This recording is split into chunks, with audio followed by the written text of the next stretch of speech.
You ever wish you could know exactly what someone's thinking, even before they say a word? Well, what if I told you that you can? And no, this isn't some kind of magic trick. It's all about psychology. So let's dive right in. In fact, you know what? To prove my point, I'm going to try to read your mind. Yeah, you, right now, through the screen. Sounds a little crazy, right? Just play along with me for a second. All right, you ready? First up, I want you to think of a country. Any country that starts with the letter D. You got it? Okay, good. Now, take the second letter of that country's name. Whatever that letter is, think of an animal that starts with it. Go ahead, get that animal clear in your head. Okay, you locked it in? Now here's the wild part. For something like 90% of people who do this little test, the country they think of is Denmark, and the animal, an elephant. So, how'd I do? Was I right? It's a pretty cool trick, huh? But it all comes down to a simple psychological principle of suggestion and probability. It just goes to show how our brains are wired. And really, that's what we're going to be talking about today. Not magic tricks, but real, observable, research-backed psychological cues, little tells that can help you really understand the people around you. All right, first up, let's talk about the face. Seriously, it's like a giant billboard for our emotions, and it tells us so much more than we think. Okay, this is a classic one, the game of eyes. Next time you ask someone a question, pay close attention to where their eyes go.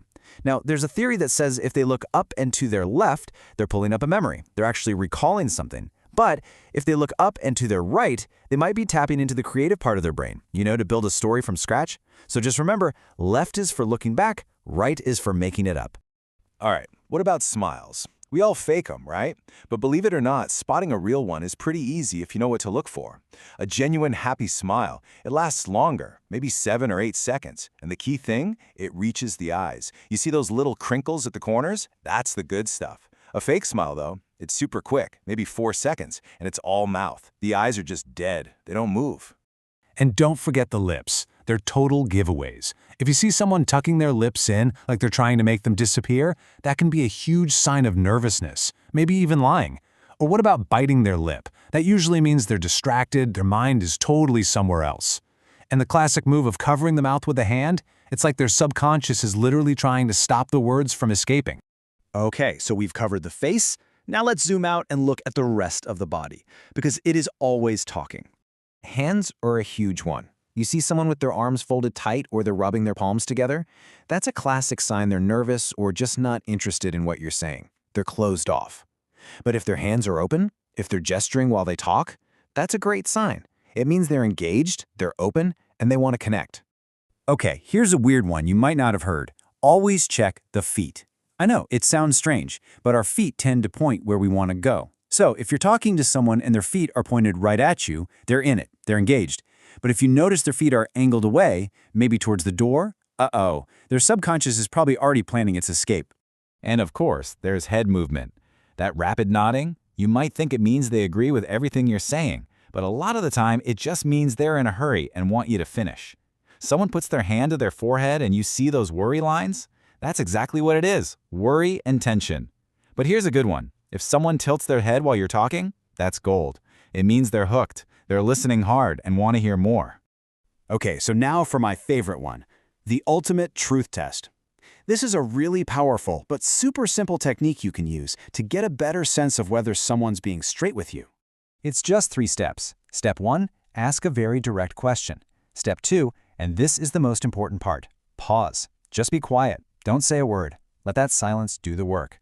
Then, step 3, just watch how fast they reply. So, what are you looking for? Well, a normal, steady pace is usually a good sign. It feels natural. But if they jump in with an answer that's way too fast, that could mean they had their story ready to go. On the other hand, if they're really slow and hesitant, they might be making up the lie as they go. See? That little bit of silence you create makes all the difference. It forces them to reveal their process.